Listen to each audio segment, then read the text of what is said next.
Lucas laws से लौटने के बाद भी नेदरफील्ड के नए मेहमानों की चर्चा लॉन्गबॉर्न में समाप्त नहीं हुई। मिस्टर बिंगली के प्रति मिसेस बेनेट की रुचि तो अब पहले से कहीं अधिक बढ़ चुकी थी। उन्हें विश्वास था कि जेन ने उस शाम मिस्टर बिंगली का ध्यान आकर्षित किया है। हालांकि जेन स्वयं इस विषय में अपनी भावनाओं को लेकर अत्यंत संयमित थी। एलिजाबेथ अपनी बहन को अच्छी तरह समझती थी। वो जानती थी कि जेन किसी के प्रति आकर्षित होने पर भी उसे तुरंत स्वीकार नहीं करेगी। जेन के स्वभाव में एक प्रकार की संकोची शालीनता थी। वो अपने मन की बात दूसरों के सामने प्रकट करने से पहले बहुत सोचती थी। लेकिन मिस पिंगली और मिसेस हर्स्ट की दृष्टि से ये सब कुछ अलग था।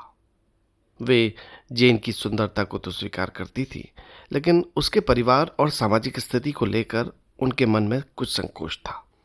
विशेष रूप से मिस पिंगली अपने भाई के किसी ऐसे परिवार से निकट संबंध बनाने को लेकर उत्साहित नहीं थी जिसे वो अपने परिवार के बराबर नहीं समझती थी। फिर भी वो जेन के प्रति ऊपर से अत्यंत विनम्र बनी रहती। एक दिन मिस पिंगली ने जेन से कहा, आपकी बहन एलिजाबेथ बहुत मनोरंजक है। जेन ने मुस्कुराकर कहा, हाँ, वो बहुत बुद्धिमान है। और शायद कुछ अधिक ही स्वतंत्र विचारों वाली है। जेन ने अपनी बहन का बचाव करते हुए कहा, देखिए, एलिजाबेथ जो सोचती है वही कह देती है, लेकिन उसका मन बहुत अच्छा है। मिस पिंगली ने मुस्कुराकर कहा, मुझे इसमें कोई संदेह नहीं। लेकिन उनके स्वर में वो गर्मजोशी नहीं थी जो उनके शब्दों में दिखाई देती थी। इसी बीच एलिजाबेथ और जेन के बीच एक शाम लंबी बातचीत हुई। एलिजाबेथ ने कहा, जेन, मुझे लगता है कि मिस पिंगली तुम्हें पसंद करती हैं। जेन ने आश्चर्य से पूछा, तुम्हें ऐसा क्यों लगता है? क्योंकि वो तुम्हारे सामने बहुत मीठी बातें करती है। क्या ये बुरी बात है? नहीं, लेकिन मुझे लगता है कि उनकी मुस्कान उनके शब्दों से कुछ अलग कहानी कहती है। जेन हंस पड़ी, तुम हर चीज में कोई ना कोई छिपा हुआ अर्थ खोज लेती हो। हाँ, क्योंकि अक्सर अर्थ छिपा होता है। मुझे ऐसा नहीं लगता। एलिजाबेथ ने सिर हिलाया, यही तो तुम्हारी खूबी है जेन, तुम किसी के बारे में बुरा सोच ही नहीं सकती। जेन ने धीरे से कहा, और यही तुम्हारी कमजोरी है एलिजाबेथ, तुम लोगों को बहुत जल्दी समझ लेने का दावा करती हो। एलिजाबेथ कुछ क्षण चुप रही, फिर मुस्कुराकर बोली, शायद तुम ठीक कहती हो। लेकिन वो भीतर से अपने विचारों को लेकर अभी भी आश्वस्त थी। उसे मिस्टर डार्सी का व्यवहार बिल्कुल पसंद नहीं आया था। उसकी दृष्टि में डार्सी का अभिमान किसी भी परिस्थिति से उचित नहीं ठहराया जा सकता था।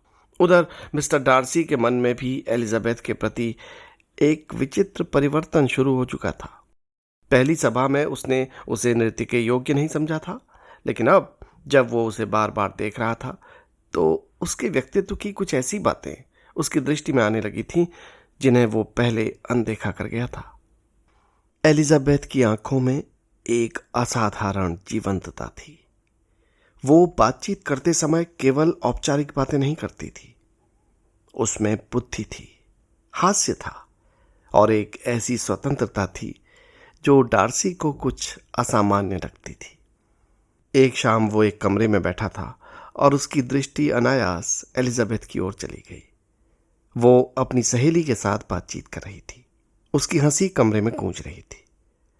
डार्सी ने स्वयं से कहा कि वो केवल संयोग से उसकी ओर देख रहा है, लेकिन कुछ देर बाद उसे एहसास हुआ कि वो बार बार उसी दिशा में देख रहा है। मिस बिंगली ने ये बात तुरंत नोटिस कर ली।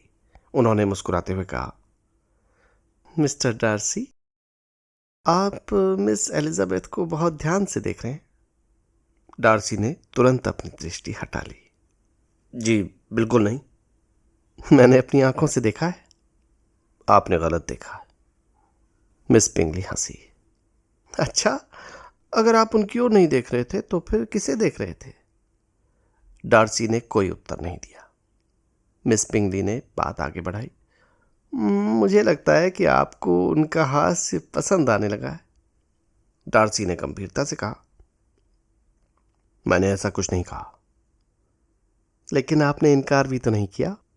डार्सी ने उसे देखा। आपको दूसरों के मामले में बहुत रुचि है, मिस बिंगली ने मुस्कुराते हुए कहा। और आपको अपनी भावनाएं छिपाने में। डार्सी ने इस बातचीत को आगे बढ़ाना उचित नहीं समझा, लेकिन उसके मन में एक बात अब पहले जैसी नहीं रह गई थी। एलिजाबेथ के प्रति उसकी रुचि बढ़ रही थी। उधर एलिजाबेथ को इसका कोई अंदाजा नहीं था। उसके लिए डार्सी अभी भी वही घमंडी व्यक्ति था जिसने पहली सभा में उसे नृत्य के योग्य नहीं समझा था। और शायद यही सबसे मनोरंजक बात थी। जिस व्यक्ति के मन में उसके प्रति आकर्षण धीरे धीरे बढ़ रहा था, वही व्यक्ति उसकी नजरों में अभी भी अत्यंत अप्रिय था। एक दिन एलिजाबेथ अपनी सहेली शार्लेट के साथ बात कर रही थी।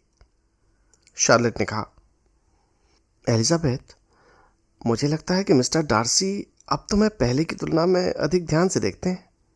एलिजाबेथ हंस पड़ी। तो अब उन्हें अपनी आंखों के लिए कोई और मनोरंजन ढूंढना चाहिए। क्यों? तुम्हें वो बिल्कुल पसंद नहीं? नहीं, बिल्कुल नहीं। क्या तुम्हें लगता है कि वो सचमुच इतने बुरे हैं? एलिजाबेथ ने कहा, देखो शार्लेट, मैंने उन्हें केवल कुछ अवसरों पर देखा है, लेकिन उन्होंने मुझे ये समझने के लिए पर्याप्त अवसर दे दिए। शार्लेट ने मुस्कुरा कर कहा, शायद तुम उन्हें गलत समझ रही हो। एलिजाबेथ ने उत्तर दिया, और शायद तुम उन्हें बहुत जल्दी माफ कर देती हो। दोनों हंस पड़ी, लेकिन इस हल्की फुल्की बातचीत के पीछे कहानी धीरे धीरे अपना वास्तविक रूप ले रही थी। जेन और मिस्टर बिंगली के बीच आकर्षण बढ़ रहा था। डार्सी एलिजाबेथ की ओर आकर्षित हो रहा था और एलिजाबेथ डार्सी को लगातार नापसंद करती जा रही थी। इन भावनाओं का ये असमान संतुलन आगे चलकर बहुत सी गलतफहमियों को जन्म देने वाला था। फिर भी उस समय किसी को इसकी चिंता नहीं थी। जेन अपने स्वभाव के अनुसार शांत थी, एलिजाबेथ अपनी बुद्धि और हास्य में मग्न थी, मिस्टर बिंगली प्रसन्न थे और डार्सी पहली बार शायद स्वयं अपनी भावनाओं को समझने की कोशिश कर रहा था। लेकिन उस समय की सामाजिक दुनिया में प्रेम केवल दो लोगों की निजी भावना नहीं था। उसके साथ परिवार, संपत्ति, प्रतिष्ठा, सामाजिक वर्ग और विवाह की अपेक्षाएं भी जुड़ी हुई थीं।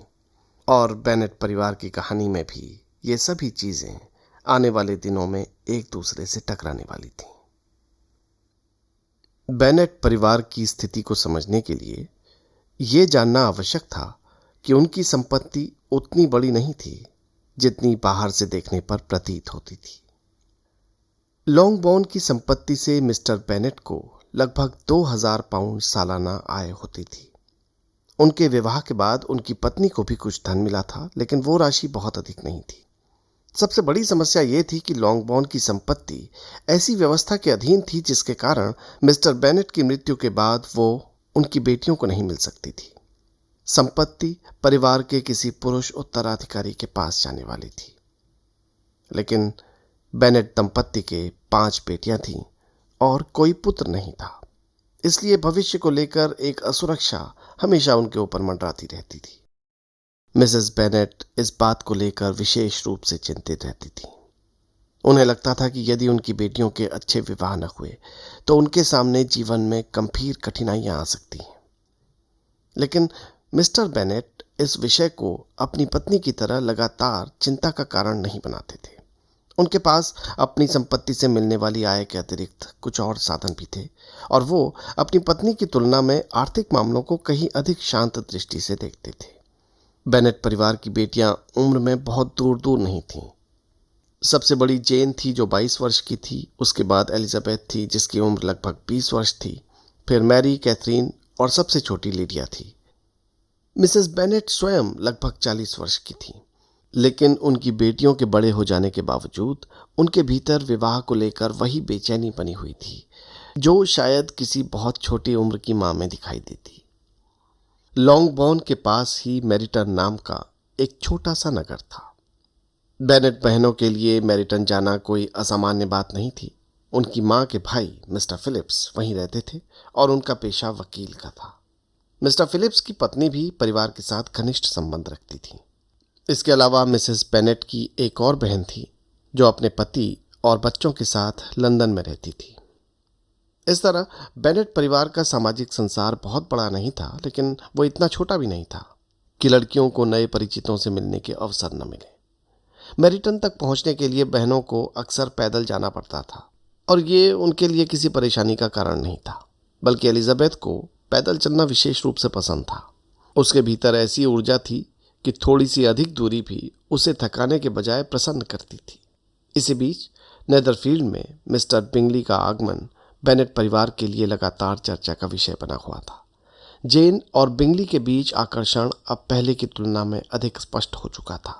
हालांकि जेन अपने स्वभाव के कारण अपनी भावनाओं को बहुत संयम से रखती थी, फिर भी उनके व्यवहार में कुछ ऐसा था जिसे एलिजाबेथ से छिपाया नहीं जा सकता था। एक दिन जेन को नेदरफील्ड जाने का निमंत्रण मिला, लेकिन मौसम खराब था। आकाश में बादल थे और बारिश की संभावना बनी हुई थी। मिसेस बेनेट ने तुरंत सुझाव दिया, जेन, तुम घोड़े पर चली जाओ। जेन ने कहा, लेकिन मैं घोड़े पर क्यों जाऊं? देखो जेन, क्योंकि अगर तुम गाड़ी से जाओगी तो तुम्हें बहुत जल्दी लौटना पड़ेगा। घोड़े पर चली जाओ, शायद रात को वहीं रुकना पड़े। मिसेस बेनेट के स्वर में ऐसी मासूमियत थी कि उनके इरादे को समझना कठिन नहीं था। वो चाहती थीं कि जेन नेदरफील्ड में कुछ समय रुके। अगर मौसम खराब हो गया और वो वापस ना आ सकी तो शायद उसे रात वहीं बितानी पड़े, और मिसेस बेनेट के लिए ये बहुत सुखद संभावना थी। जेन ने अंततः घोड़े पर जाने का निर्णय किया। वो नेदरफील्ड पहुंची, मगर मिसेस बेनेट की योजना का दूसरा भाग भी सफल हुआ। कुछ ही समय के बाद बारिश बहुत तेज हो गई। जेन के वापस लौटने का कोई अच्छा साधन नहीं था, इसलिए उसने नेदरफील्ड में ही रुकने का निर्णय किया। जब यह खबर लॉन्गबॉर्न पहुंची तो एलिजाबेथ अपनी बहन को लेकर चिंतित हुई। अगले दिन जेन की ओर से एक पत्र आया। उसमें लिखा था कि उसे रात से ही बहुत तेज सर्दी लग रही है और वो बीमार महसूस कर रही है। एलिजाबेथ ने पत्र पढ़ते ही चिंता से अपनी मां की ओर देखा। मिसेस बेनेट ने पत्र को उतनी चिंता से नहीं लिया। उन्होंने कहा, देखो एलिजाबेथ, मुझे लगता है कि जेन को वहीं रहना चाहिए। अगर वो बीमार है तो नेदरफील्ड में उसकी अच्छी तरह देखभाल होगी। लेकिन एलिजाबेथ को लगा कि उसे अपनी बहन से मिलना चाहिए। उसने कहा, मां, मैं जेन को देखने जाऊंगी। मिसेस बेनेट ने तुरंत कहा, अच्छा, गाड़ी से चली जाओ। एलिजाबेथ ने खिड़की से बाहर देखा। बारिश अभी भी हो रही थी। सड़कें कीचड़ से भरी हुई थी।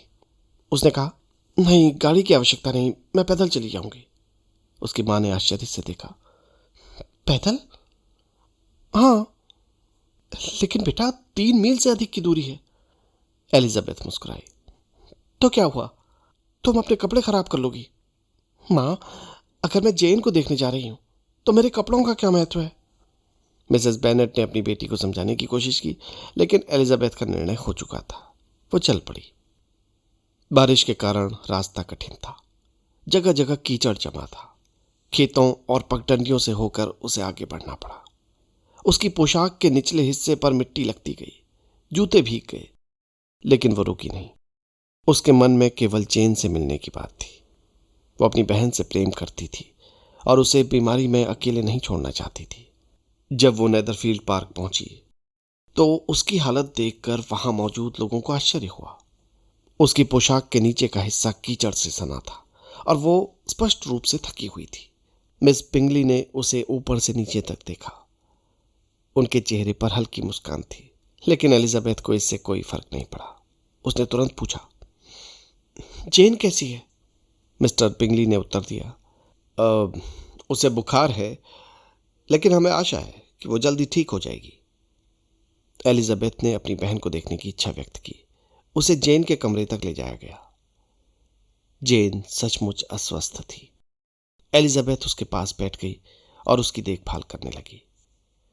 उस रात नेदरफील्ड में एलिजाबेथ के लिए केवल अपनी बहन की चिंता थी, लेकिन घर के दूसरे लोगों की दृष्टि में एलिजाबेथ का वहां आना एक अलग अर्थ रखता था। मिस बिंगली और मिसेस हर्स्ट ने उसकी पैदल यात्रा को कुछ अजीब समझा। मिस बिंगली ने कहा, 3 मील पैदल चलकर आना, और वो भी इस तरह कीचड़ में। मिसेस हर्स्ट ने उत्तर दिया, भाई मैं तो ये कभी नहीं कर सकती। मिस बिंगली ने कहा, और नहीं मैं। फिर उन्होंने एलिजाबेथ की पोशाक की ओर देखते हुए कहा, देखो ना, उसके जूते और कपड़े किस हालत में हैं। लेकिन मिस्टर बिंगली की प्रतिक्रिया बिल्कुल अलग थी। उन्होंने एलिजाबेथ की बहन के प्रति चिंता और उसके प्रयास को देखकर उसके स्वभाव की प्रशंसा की। मिस्टर डार्सी भी वहां मौजूद था। वो चुपचाप एलिजाबेथ को देख रहा था। उसने पहली बार शायद उसे उस रूप में देखा जिसमें वो केवल सभा में सुंदर दिखने वाली युवती नहीं थी।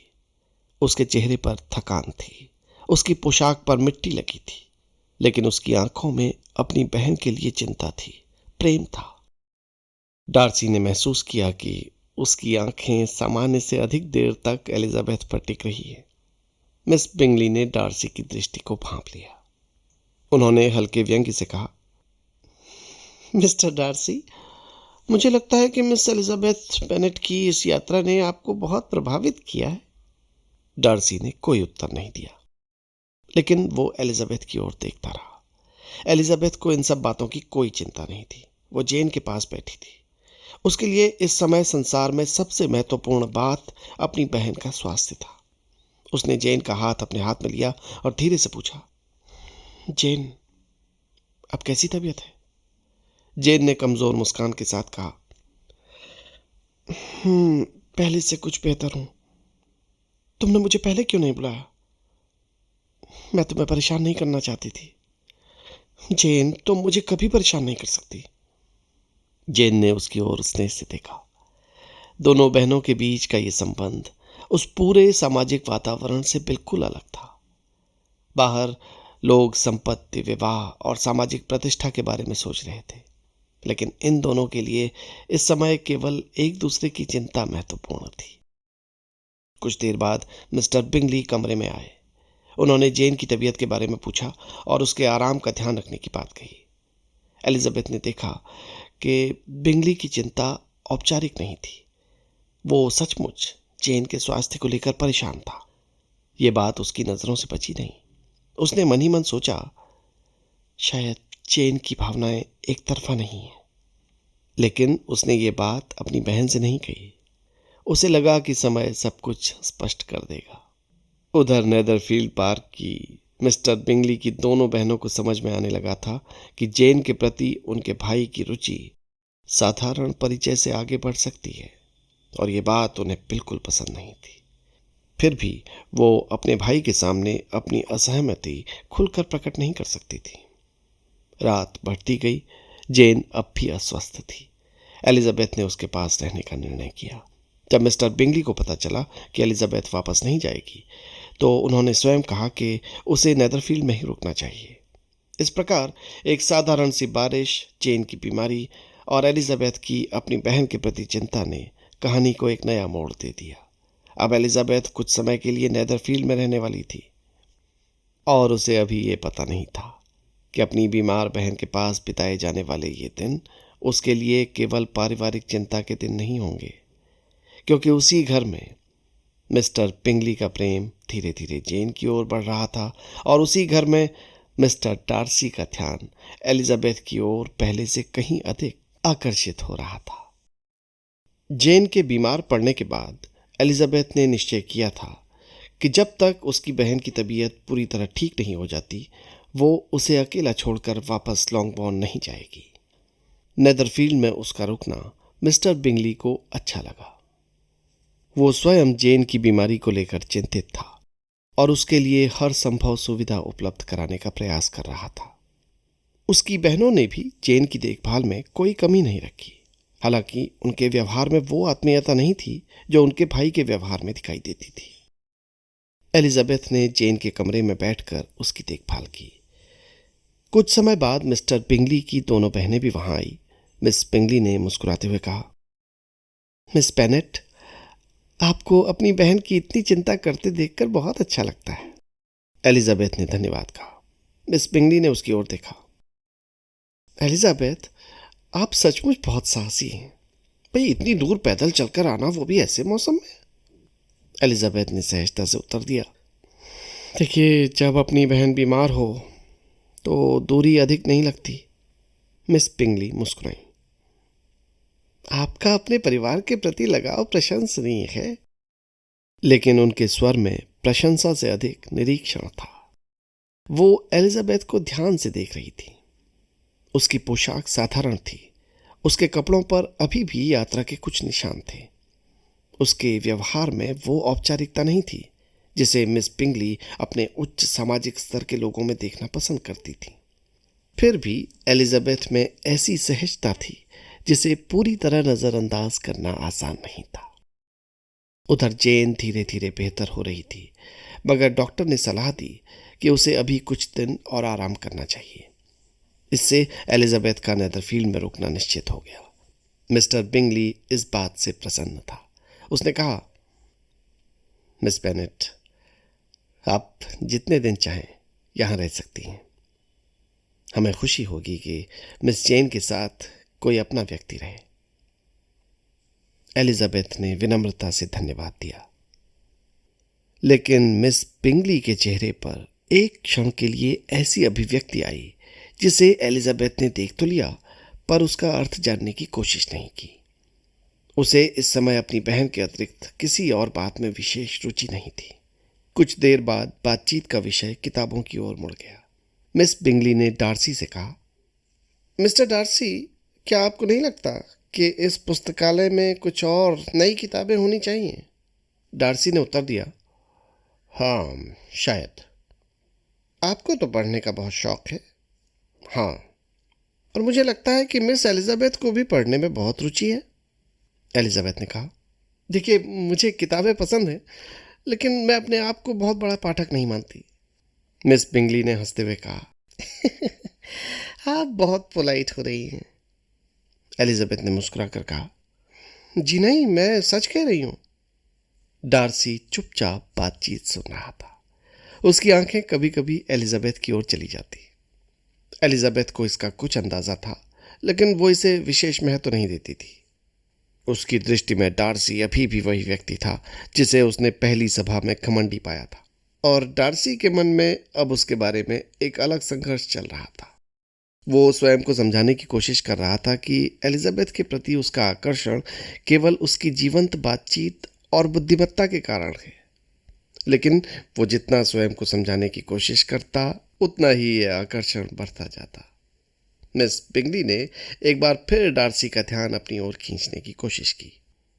मिस्टर डार्सी, क्या आप नहीं मानते कि मिस एलिजाबेथ की आंखें बहुत सुंदर हैं? डार्सी ने उसकी ओर देखा। जी, मैं मानता हूं, एलिजाबेथ ने तुरंत कहा। ओफो, देखिए, आप लोग मेरे बारे में इस तरह चर्चा न करें। मिस पिंगली हंसी। हम तो आपकी प्रशंसा कर रहे हैं। फिर भी मुझे अपनी प्रशंसा सुनना पसंद नहीं, मिस पिंगली ने कहा। मिस एलिजाबेथ, आप बहुत स्वतंत्र स्वभाव वाली हैं। एलिजाबेथ ने हल्के हास्य के साथ उत्तर दिया, शायद। इस बातचीत ने डार्सी को और आकर्षित किया। एलिजाबेथ उन स्त्रियों की तरह नहीं थी जिन्हें वो अपने सामाजिक जीवन में सामान्यतः देखता था।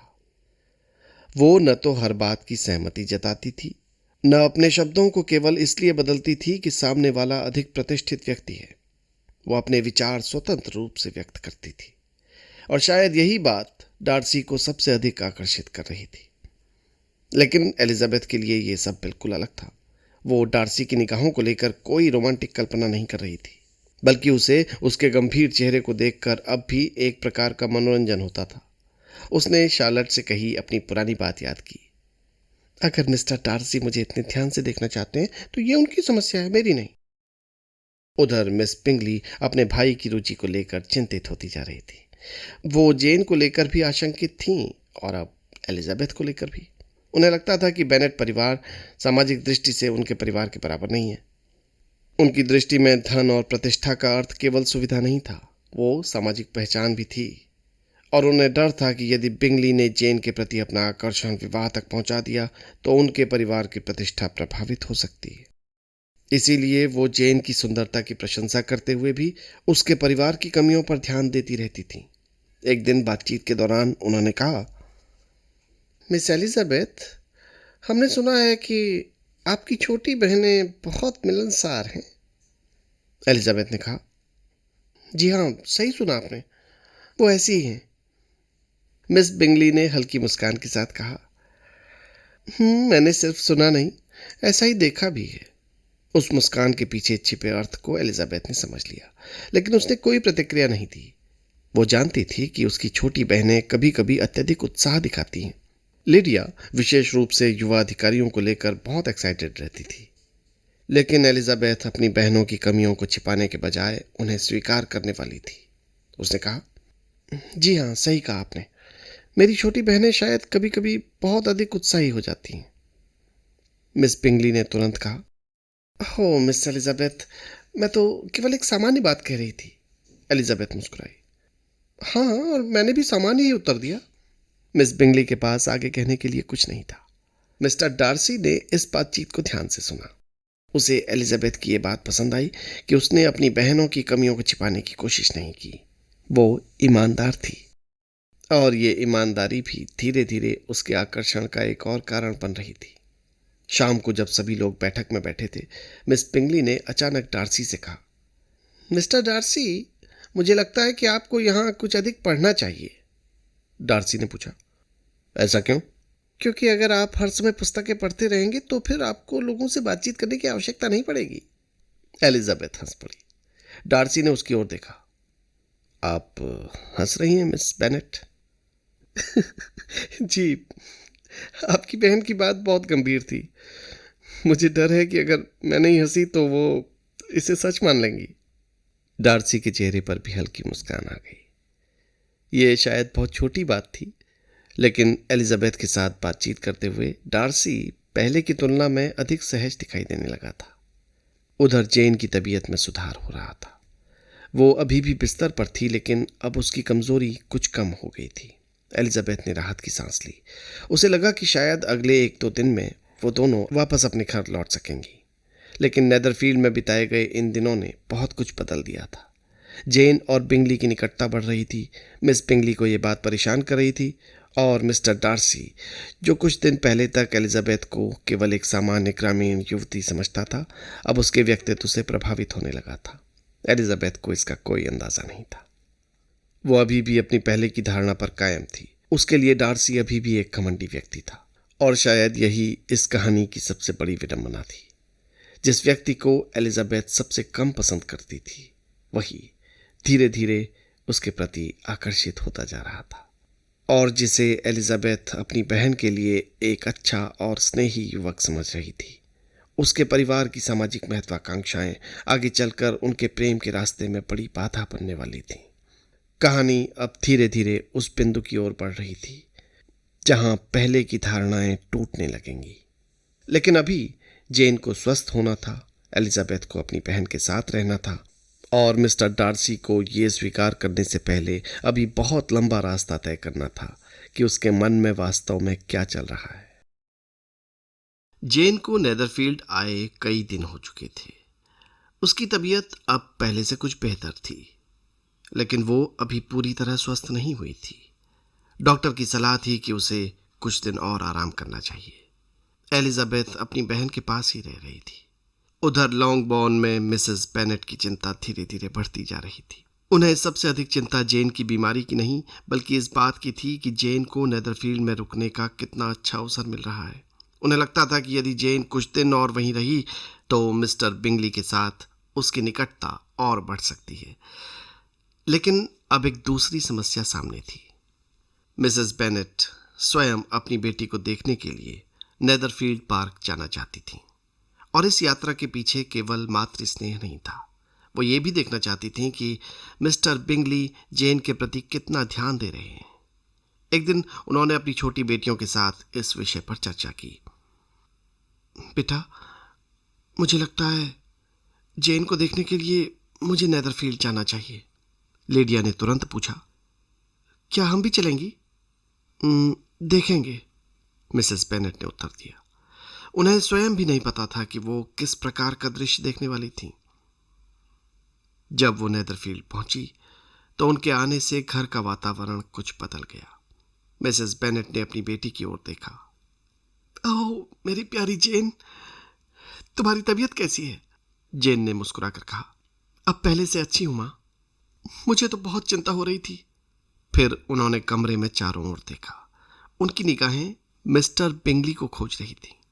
कुछ ही देर में वो दिखाई भी दिए। मिसेस बेनेट के चेहरे पर प्रसन्नता आ गई। उन्होंने अत्यंत उत्साह से कहा, मिस्टर बिंगली, आपने मेरी बेटी की इतनी अच्छी तरह देखभाल की, इसके लिए मैं आपकी बहुत आभारी हूं।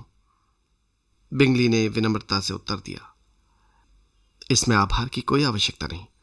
हमें जेन की देखभाल करके खुशी हुई।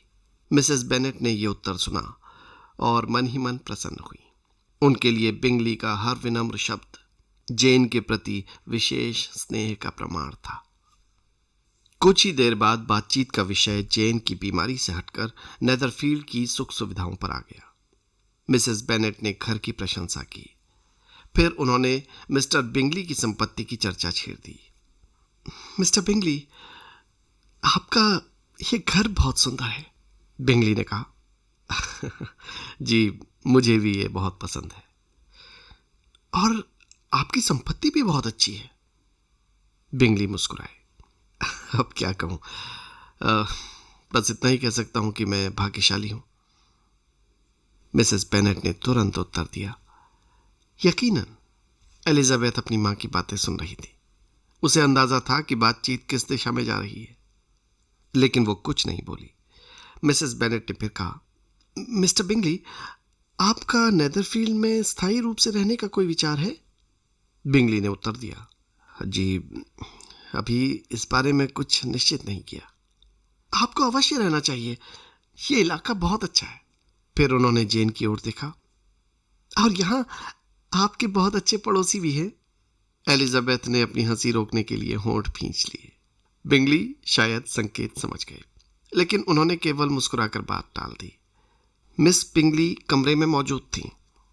उन्होंने अपनी मां सरी की मुस्कान बनाए रखी, लेकिन उन्हें मिसेस बेनेट की बातचीत बिल्कुल पसंद नहीं आ रही थी।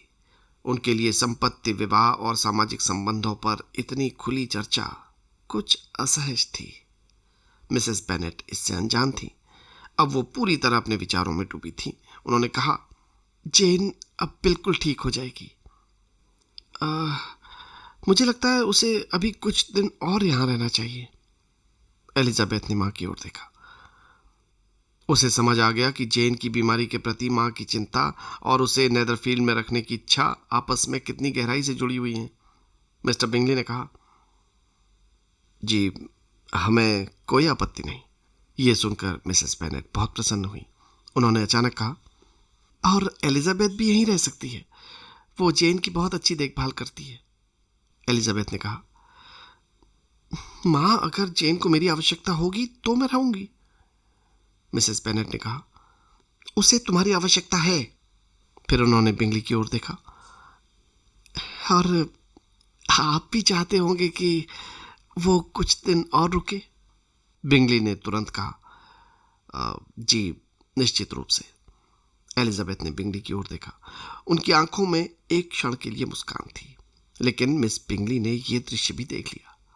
उन्हें अब केवल जेन की चिंता नहीं थी। उन्हें लगने लगा था कि एलिजाबेथ भी इस घर में बहुत सहज होती जा रही है। और सबसे अधिक परेशान करने वाली बात यह थी कि डार्सी भी उसके प्रति पहले से अधिक ध्यान दे रहा था। इसी बीच मिसेस बेनेट ने अपनी दूसरी बेटियों की चर्चा शुरू कर दी।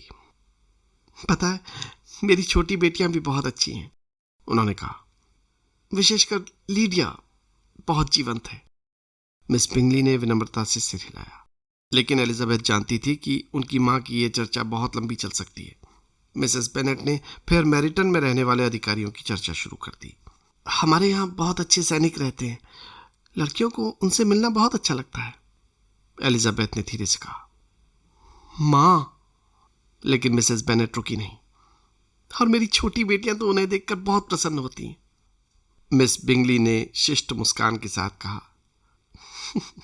जी, ये बहुत स्वाभाविक है। लेकिन डार्सी ने कोई प्रतिक्रिया नहीं दी। एलिजाबेथ ने अपने पिता की कही हुई बात याद की। मिस्टर बेनेट हमेशा अपनी पत्नी की सामाजिक असावधानी को लेकर चिंतित नहीं होते थे, बल्कि कभी कभी उसका आनंद लेते थे। लेकिन एलिजाबेथ को इस समय थोड़ी झिझक महसूस हुई। वो चाहती थी कि उसकी माँ विषय बदल दे, मगर मिसेस बेनेट की सबसे बड़ी विशेषता यही थी। तब तक वो किसी विषय को नहीं छोड़ती थी जब तक उन्हें स्वयं न लगे कि उन्होंने पर्याप्त बात कर ली है।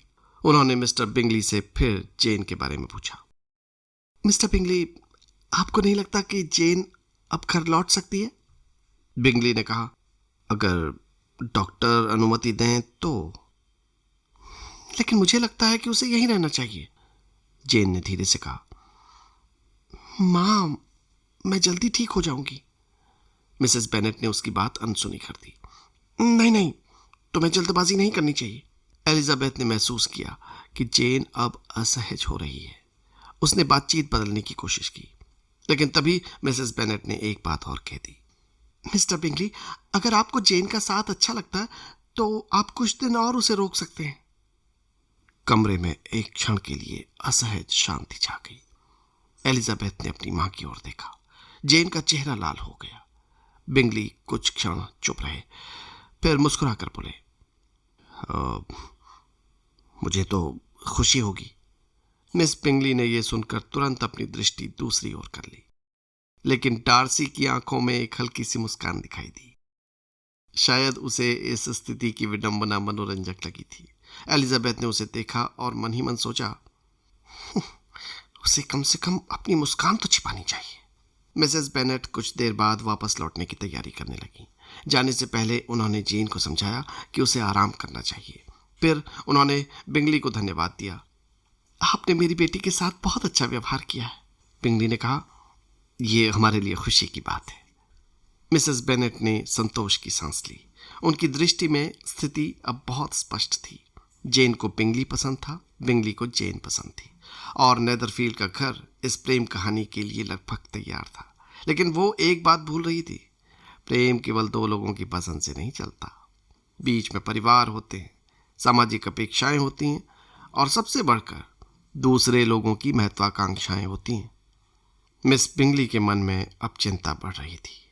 वो अपने भाई को जेन से दूर रखना चाहती थी, और डार्सी के मन में एक बिल्कुल अलग भावना जन्म ले रही थी, एलिजाबेथ के प्रति आकर्षण। लेकिन एलिजाबेथ, वो अभी भी डार्सी को उसी दृष्टि से देखती थी, एक अत्यंत अभिमानी व्यक्ति के रूप में। उसे क्या मालूम था कि वो जिस व्यक्ति को समझने की कोशिश भी नहीं कर रही थी, वो धीरे धीरे उसे समझने की इच्छा से भरता जा रहा था।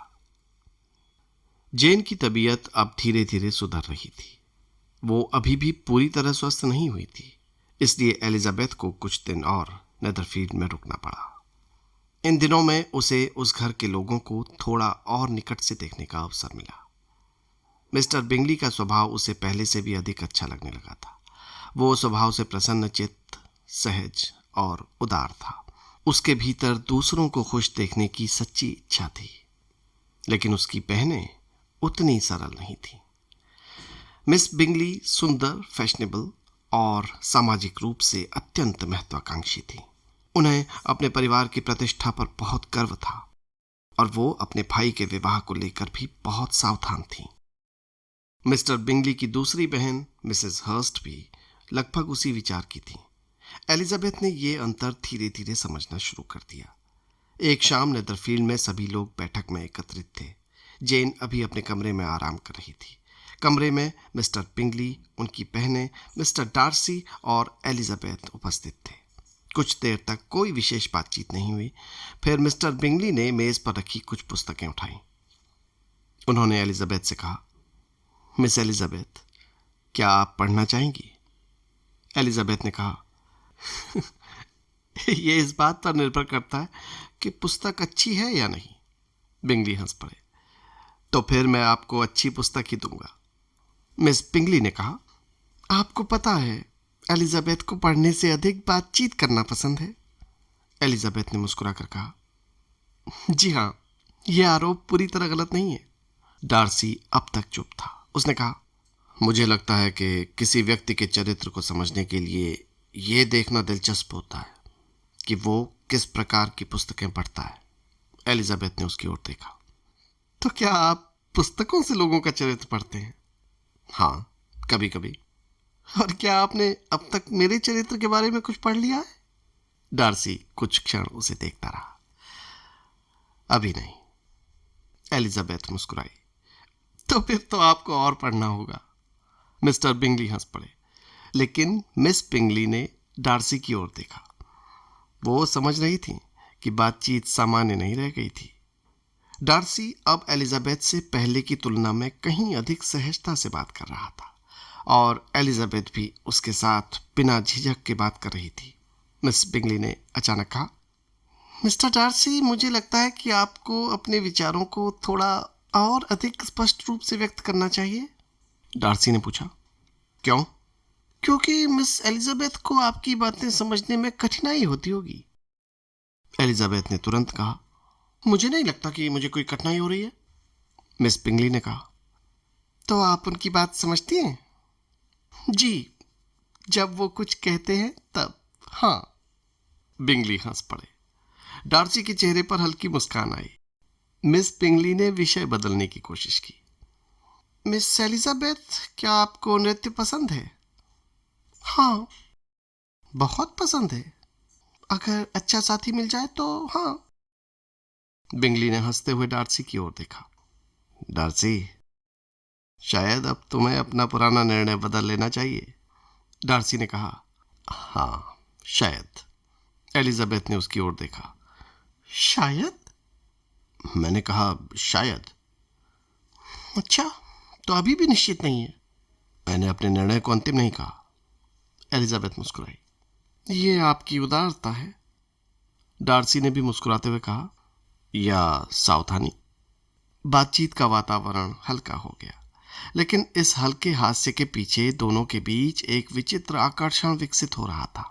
एलिजाबेथ इसे केवल बातचीत समझ रही थी, डार्सी के लिए ये उससे कहीं अधिक था। वो उसके शब्दों, उसकी आंखों और उसके हाव भाव पर ध्यान देता था। वो ये समझने की कोशिश कर रहा था कि आखिर ऐसा क्या है जो उसे उसकी ओर बार बार खींचता है। एलिजाबेथ का रूप सुंदर था, इसमें कोई संदेह नहीं, लेकिन केवल सुंदरता ही पर्याप्त नहीं थी। उसकी बुद्धि उसे आकर्षित करती थी। उसकी स्वतंत्रता उसे चुनौती देती थी और उसकी हंसी, वो उसे असामान्य रूप से प्रसन्न करती थी। डार्सी को स्वयं ये बात स्वीकार करना कठिन लग रहा था।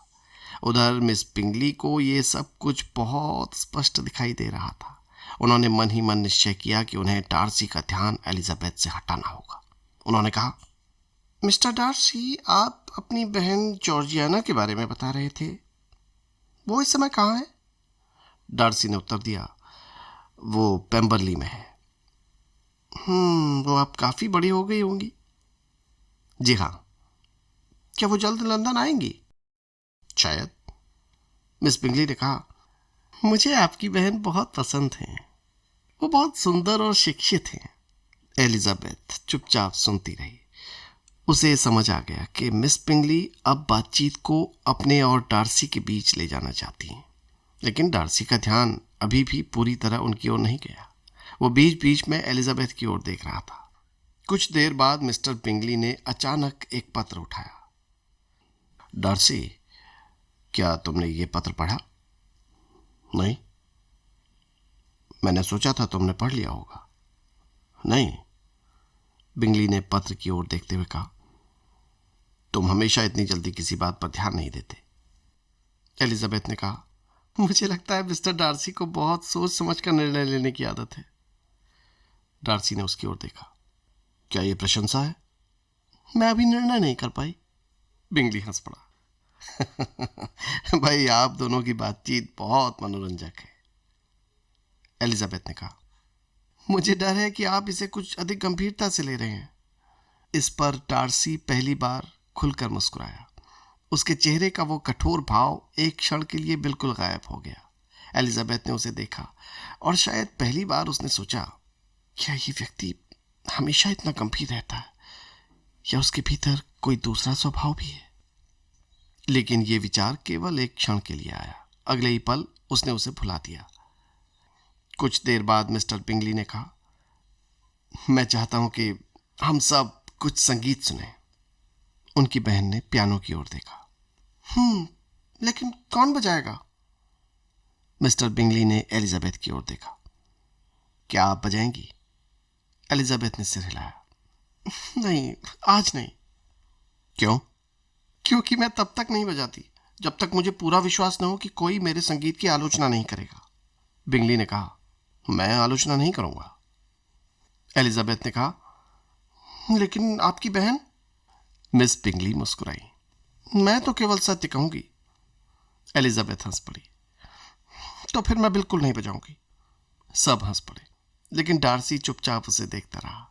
उसके मन में अब ये भावना लगभग निश्चित हो चुकी थी, एलिजाबेथ बेनेट साधारण युवती नहीं है। उसके साथ बातचीत करना आसान नहीं था, लेकिन शायद इसी कारण वो उसके साथ बातचीत करना बंद भी नहीं करना चाहता था। रात बढ़ती गई।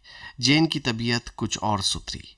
एलिजाबेथ ने उसके कमरे में जाकर उसे देखा। जेन ने धीमे स्वर में पूछा, क्या तुम पूरे दिन बहुत व्यस्त रही? एलिजाबेथ मुस्कुराई। हाँ, यहाँ लोग बहुत बातचीत करते हैं। जेन ने उसकी ओर देखा। और मिस्टर डार्सी? एलिजाबेथ ने तुरंत कहा। वो? हाँ, वो तो अभी भी उतने ही गंभीर और अभिमानी हैं। जेन मुस्कुराई। तुम उन्हें पसंद नहीं करती? बिल्कुल नहीं। जेन ने कुछ नहीं कहा, लेकिन शायद उसे अपनी बहन की तुलना में लोगों को अलग नजर से देखने की आदत थी। वो बोली, हो सकता है तुम उन्हें अभी ठीक तरह से जानती नहीं। एलिजाबेथ ने हंसकर कहा। और मुझे नहीं लगता कि मुझे उन्हें जानने की कोई जल्दी है। जेन मुस्कुरा थी, लेकिन वो नहीं जानती थी कि उसकी बहन की ये बात कितनी जल्दी बदलने वाली थी, क्योंकि कभी कभी किसी व्यक्ति को समझने के लिए समय की आवश्यकता नहीं होती, केवल कुछ परिस्थितियों की आवश्यकता होती है। और एलिजाबेथ और डार्सी के सामने ऐसी परिस्थितियां आने वाली थी।